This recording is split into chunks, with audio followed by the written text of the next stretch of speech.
My parents smiled and said family means sacrifice when I found out my sister just bought a new house with my name on the mortgage papers. So I said, lawyer up, I'll see you in court. I'm 29. And if you told me 5 years ago that I'd be sitting in a courtroom being sued by my own parents for $500,000, I would have laughed. I always thought we were a close-knit family. We did Sunday dinners. My mom still mailed me birthday cards with cheesy jokes inside. My dad gave me his old toolbox when I moved out. Normal stuff. But somewhere between my sister's big dreams and my parents' warped sense of family loyalty, everything cracked wide open. I didn't even see it coming. It started when my younger sister Layla turned 25. She's always had this princess aura, the kind of person who speaks in statements that sound like demands, but you're never quite sure until she gives you that expectant look. She had been bouncing between jobs since college, never staying long enough to figure out if she even liked them. One week, she wanted to run a bakery. Next, it was interior design. Then she got obsessed with crystals and said she needed a peaceful space to align her energy. That was the phrase she used when she told my parents she wanted to move out but not into some apartment. No, Layla needed a real house with a backyard and space for manifestation. I thought she was joking. My parents didn't laugh. They nodded. They actually nodded like it made perfect sense that someone with no job, no savings, and no clue was suddenly ready to own a home. I brushed it off. I figured they'd offer her some help with rent or maybe co-sign a lease. But then one night, I got a call from my mom. Her voice was calm, cheerful even. "Can you come over for dinner next Saturday? We have something important to discuss." I should have known. You don't get called in for a family discussion unless something's already been decided behind your back. I showed up that weekend with a bottle of wine, expecting maybe a chat about holiday plans or worst-case scenario. A group intervention for Layla's new obsession with chakra alignment. Instead, I walked into a full meal laid out like a celebration. Roast chicken, mashed potatoes, wine glasses already poured. Layla was practically glowing. Dad patted the seat next to him. "We have some exciting news." Mom handed me a thick envelope. "We bought Layla a house." I blinked. "You?" "What?" Layla beamed. "It's perfect. 3 bedrooms, a little garden out back, and only 10 minutes from that yoga studio I like." I just stared at them. It was like the room had tilted slightly and everyone was speaking a language I didn't know. My parents, the same people who told me to take out student loans for college because we believe in self-reliance, who made me work part-time all through school to cover my own expenses, who refused to help with my first apartment saying, "It's time you learn how to budget." They bought my sister a house, but that wasn't the worst part. Not by a mile. Mom clasped her hands together. "It's in both your names." "Well, technically the mortgage is in yours." I felt my stomach drop. Dad leaned in like he was giving me financial advice. "Your credit score is strong. We figured this would be a good family investment." Layla's still working on hers. I pulled the papers out of the envelope. Mortgage documents, co-signer agreements, legal paperwork, all filled out, all ready for me to sign. "You want me to take out a mortgage for her?" My voice cracked. "Are you serious?" Layla scoffed. "It's not for me. It's for us. Family helps family." I looked back and forth between them. My heart was pounding. Not from anger, not yet, but from confusion. Was this a joke? Was there a camera somewhere? "Why would I do that?" I asked. Mom's smile faded. "Because family means sacrifice, Alex. We've always believed in supporting each other. You're in a position to help. It's just paperwork." That word just sent a spike of heat up my spine. Just paperwork. Just a $500,000 debt tied to my name. Just risking my financial future for someone who'd never held a steady job for more than 6 months. I set the papers down. "I'm not signing anything." Layla looked insulted. "Wow. So much for being the responsible one." Dad's tone shifted. He dropped the friendly act. "You wouldn't be where you are without us. We raised you. We gave you everything. All we're asking for is a little help." I couldn't believe what I was hearing. I'd worked my way through college, built a stable career in tech, lived frugally, paid off my loans early, all because I had to. They made me. Now, when I'd finally found some financial peace, they wanted to drag me into $500,000 of debt. I stood up. "No, I'm not doing this." The rest of the dinner was tense. Layla cried. Mom called me selfish. Dad made some vague threat about disrespect and how I was turning my back on family. I left without dessert. I thought that was the end of it. I figured they'd cool off, maybe sell the house or rent it out to cover the payments. I stopped taking calls for a few weeks, needing space to breathe. But then I got a letter, a formal one with a law firm's letterhead. My parents were suing me. Specifically, they claimed I had promised to support the family by co-signing the mortgage. And when I backed out, they were left with damages, namely the $500,000 loan they had taken out in my name without my permission. The house had already been purchased. Somehow, I still don't fully understand how they used some forged documents and an old power of attorney I'd signed during college to list me as a guarantor. And now they wanted the court to make it official. I felt like I couldn't breathe. I stared at the letter sitting on the edge of my bed, reading the words over and over. Layla had posted a selfie from her new kitchen just the day before with the caption, "Manifestation works." I hired a lawyer the next day, the kind that doesn't smile much, which honestly made me trust him more. He read the letter, leaned back, and said, "You've got a real mess here. The legal process dragged for months. My credit got flagged. I had to freeze my accounts. I couldn't even apply for a loan for my own place while this was pending. Every family gathering was a landmine. At Easter, Mom cornered me and whispered, 'You could end this whenever you want. Just do the right thing.' I laughed in her face. I had to. It was that or scream." The court date finally arrived. I wore my best suit. My lawyer had coached me through every possible outcome, but nothing could prepare me for seeing my parents on the opposite side of a courtroom sitting behind their lawyer like they were the victims. Then the judge walked in. Middle-aged, steely eyes, no-nonsense vibe. He flipped through the paperwork for a long time. The courtroom was silent. My heart pounded in my ears. Finally, he looked up, peering over his glasses at my parents. Then he turned to their lawyer. "I have just one question," he said, tapping the papers with his pen. "If the defendant never signed these documents, and you admit they were completed before he saw them, then what exactly are you basing this claim on?" Their lawyer froze. He opened his mouth and nothing came out. And right then, in that exact moment, I felt something shift.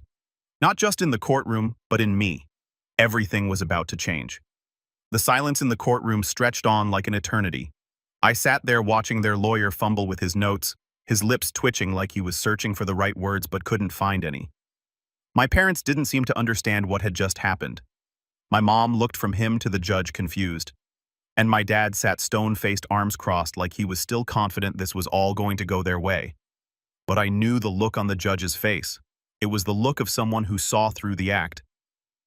The judge leaned forward, resting his elbows on the bench. "You're alleging that your son, the defendant, entered into a binding financial agreement involving a mortgage, an agreement for which you provide no valid signature, no consent, and no confirmed communication, and you're asking this court to enforce that based on a conversation." My parents' lawyer stammered, "We, have witness statements," from whom the judge interrupted sharply. "From the co-beneficiary, the sister who now lives in the house in question?" The lawyer looked like he wanted to sink through the floor. He gestured to my sister, who was seated behind my parents in a pale pink blouse and too much perfume. She gave a small nervous wave like this was a PDA meeting. The judge stared at her for a moment, then turned back to the lawyer. "Let me rephrase. You're asking me to enforce a $500,000 debt against someone who never signed anything, never verbally consented, and whose credit was leveraged based on a forged document." He tapped the file again. "A document, I might add. That was based on a 10-year-old limited power of attorney for a completely unrelated matter." My lawyer didn't even need to speak. He just glanced at me, then sat back and let the judge keep going. "What I'm seeing here," the judge said slowly, deliberately, "is a pattern of entitlement, poor judgment, and at the very least, fraudulent behavior. If I dig further, I may find cause for criminal charges, not just a civil dismissal." My mom visibly paled. My dad shifted in his seat for the first time. The lawyer raised his hands. "Your Honor, perhaps we could." "No." The judge snapped, voice sharp and cold. "You've wasted this court's time with a frivolous and frankly insulting case. This is an abuse of the legal system. Unless you can produce actual evidence within the next 5 minutes showing this man willingly accepted $500,000 of liability, I am prepared to rule on this today." The lawyer turned and looked at my parents like he wanted to strangle them. My mom whispered something, panicked, her eyes darting around the room. My dad just shook his head. I could tell he still didn't understand. In his mind, family meant ownership. If he raised me, he owned a piece of me. If they paid for school lunches and took me to soccer practice, they were entitled to my bank account forever. It made me sick.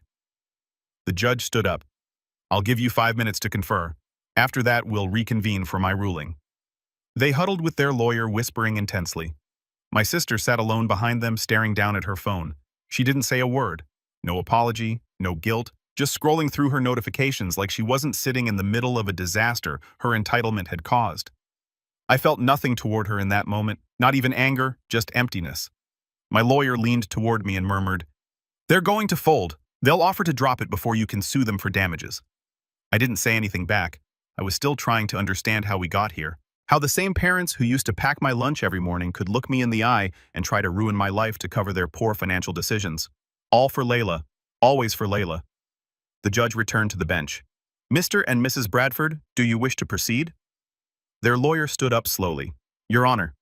After reviewing the documentation, the plaintiffs would like to withdraw their claim.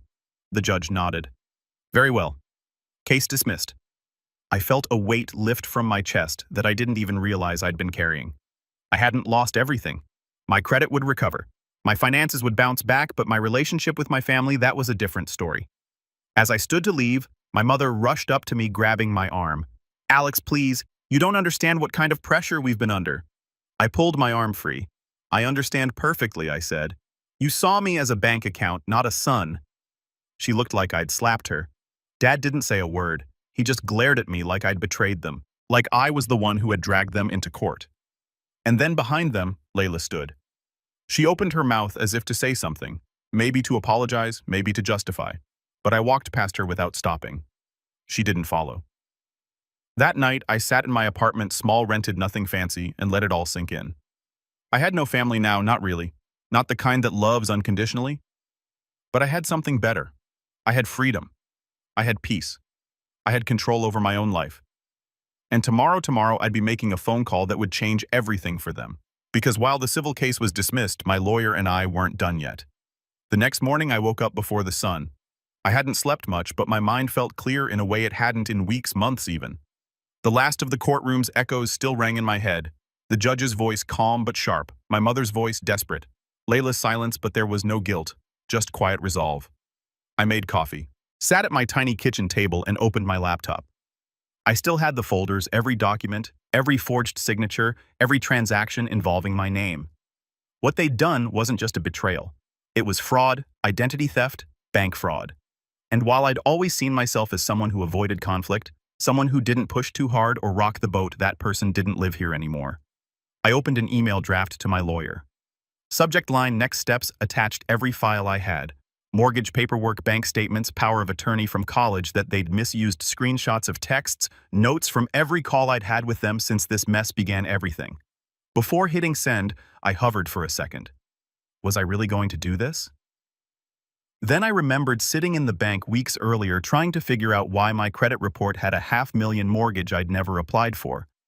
I remembered the pit in my stomach, the sweat in my palms, the rising panic, the feeling of being trapped. I hit send. Within an hour, my lawyer responded, "Let's talk today. We'll start with filing a police report and a complaint with the Consumer Financial Protection Bureau. If they want to play games, they chose the wrong one." I closed the laptop and sat back. This wasn't about revenge anymore, not entirely. It was about justice and making sure they never did this to anyone again. A week passed before anything major happened. My parents didn't reach out. Neither did Layla. I heard from a distant cousin that they were laying low and that Layla had stopped posting her usual daily affirmations and boomerangs from her back patio. I hadn't told anyone what was coming. Not yet. Then I got a call. Mr. Bradford said, a deep, serious voice. "This is Detective Moretti from the Financial Crimes Unit. We've received your attorney's documentation. I have a few questions for you." He was calm, direct, and surprisingly patient. He asked if I knew when the forged documents were submitted, if I had any evidence that my parents had access to my old paperwork, and whether I'd ever agreed verbally or in writing to be involved in the mortgage. I told him everything. He said, "This isn't going away quietly. If what you're telling me checks out, and so far it does, there could be felony charges. Just be prepared for pushback." Pushback came 2 days later. My mom showed up outside my apartment. She was standing there when I came home from work, wearing one of her good coats, holding a Tupperware of homemade soup, like we were still on good terms. "Hi, sweetheart," she said softly. I didn't say anything, just walked past her, keys in hand. She followed. "Please don't do this. Your father is already stressed. Layla's devastated." I unlocked my door but didn't open it yet. "You forged my name on a $500,000 mortgage." Her expression flickered. "We didn't forge anything. We filled out the forms and submitted them without telling me." She looked around like someone might be watching. "You know your sister needs help. She can't do this alone. You're the only one who's ever been successful. Is this really what you want, to destroy your own family?" I turned and looked her dead in the eye. You already destroyed it. Her face collapsed. She reached out like she wanted to hug me, but I stepped back. You sued me. You lied to the court. You tried to ruin my life. And now that the spotlight's on you, suddenly I'm your son again. Her voice cracked. We didn't think you'd go this far. That was it. That sentence. They didn't think I'd fight back. I opened the door and stepped inside. Go home, Mom, and get a lawyer. I shut the door behind me. That night, I got a call from Laya. I hesitated before picking up, but I needed to know what she'd say. Her voice was small, no smugness, no spiritual buzzwords, just a quiet, "Can we talk?" I didn't answer right away, she added. I didn't know they used your old documents. I thought you'd agreed to it like off the record. You thought I agreed to take on $500,000 of debt and just didn't show up to the closing. I don't know, Alex. She snapped suddenly. They said you were fine with it. I trusted them. They're our parents. I let the silence sit. Then I said, that trust is how they get away with everything. She exhaled. They're freaking out. I think they know it's serious now. It was serious when they dragged me into court. Lala didn't respond to that. Eventually she said, Are you really pressing charges? I didn't answer. I wanted to say yes. I wanted to tell her I was going to hold every one of them accountable, that I was done being the reliable one they could quietly bleed dry, that I was going to be more than a silent, obedient wallet. But instead, I just said, I'm not playing their game anymore. And I hung up. But the truth was, this was only the beginning. My lawyer had just received a file from the mortgage company, a signed affidavit, a name, a timestamp, and something very, very interesting, a recorded phone call between my father and the loan officer. And that call, it was going to change everything. The next morning, I met with my lawyer in his office. He'd already printed out the transcript of the recorded call, and when he handed it to me, he didn't say anything, just washed my face as I read. It was worse than I expected. It wasn't just a forged signature. My dad had actually called the mortgage officer and pretended to be me. Voice lowered slightly, giving authorization to proceed. Answering security questions that were clearly pre-repped, making comments like, yes, I'm aware of the risks and this is for my sister, so we're doing this as a family favor. And then the kicker, the part where the loan officer asked, can you confirm just for the record that you are Alex Bradford? And my father, my own father, said, yes, this is Alex Bradford. It was identity fraud, plain and simple, on tape. I handed the transcript back to my lawyer and leaned back in the chair. That's it. Then he nodded. I forwarded everything to the Financial Crimes Unit and the State Attorney's Office. They're moving forward, and just a heads up, when the subpoenas start coming in, it's going to get messy. I swallowed hard, but nodded. Good. Over the next 2 weeks, things moved fast. The bank's fraud department launched their own internal investigation. I received notice that my name was being removed from the mortgage, not because of a kindness, but because of a confirmed violation of their own lending policies. The bank wanted nothing to do with the mess my parents had created. And then the real storm hit. I was at work when I got the call. Alex Detective Moretti said, we've issued arrest warrants for your parents, your father on 2 counts of financial fraud and 1 count of identity theft, your mother as a co-conspirator for knowingly aiding in the submission of false documents. I didn't speak for a few seconds. They'll be processed and released, he continued. But the DA is serious about pursuing this, especially with the call recording. It didn't feel real. I thanked him, hung up, and sat there in silence. That night, I got a barrage of calls and messages from extended family, from cousins I hadn't spoken to in years, some angry, some stunned. My aunt called crying, saying, why would you do this to your parents? And all I could say was, I didn't do this to them. They did it to me. A few days later, I was served with notice that my parents were countersuing again, this time for defamation of character. My lawyer laughed out loud when he read it. Let them try. Every filing just adds fuel to our case. The hearing for the criminal charges was set for a month later. In that time, the entire dynamic of my family fractured. Layla moved back in with my aunt, claiming she felt unsafe in the house. The mortgage had defaulted. The property was in pre-foreclosure. The backyard, full of manifestation crystals, now sat empty, overgrown with weeds. The day of the hearing came. It wasn't a trial, just the initial arraignment, but I went anyway. I needed to see it. I walked into the courtroom and saw my parents seated up front, flanked by their new attorney. My dad looked smaller somehow. Not physically, just diminished. Like something in him had collapsed under the weight of his own pride. My mom wouldn't look at me. When the judge read the charges, fraud, forgery, identity theft, I watched my father flinch ever so slightly. It was the first time I'd seen any crack in his armor. Their lawyer tried to get the charges dropped, argued that it was a family misunderstanding that my father acted in good faith and believed he had verbal consent, but the judge wasn't buying it. The defendant impersonated his son on a recorded line, she said. That's not a misunderstanding, that's a felony. Bail was set. They didn't go to jail, but the damage was done. After the hearing, I walked out into the hall. My mom followed. I heard her footsteps behind me but didn't turn. Alex, she said, her voice shaky. Please just talk to us. This has gone too far. I turned slowly and looked at her. Really looked at her. She was wearing the same gold necklace she always wore, the one Dad gave her for their anniversary years ago. Her eyes were red. She looked tired, older than I remembered. You could have apologized, I said quietly. At any point you could have said, we were wrong, we messed up, we're sorry, and I might have listened. Tears welled in her eyes. We thought we were doing what was best for the family. No, I said you were doing what was best for Layla. You've always done what's best for Layla. And when I said no, when I finally put up a boundary, you treated me like an enemy. She looked down. We raised you, she whispered. We sacrificed so much, and I paid for my own college. I shot back. I paid rent while working 3 jobs. I built everything I have without you. And when I finally had something of my own, you tried to steal it. She said nothing. I don't hate you. I added quieter now, but I can't forgive you. Not for this. Then I turned and walked away. She didn't follow. Weeks passed. Eventually, the house was repossessed, sold off by the bank.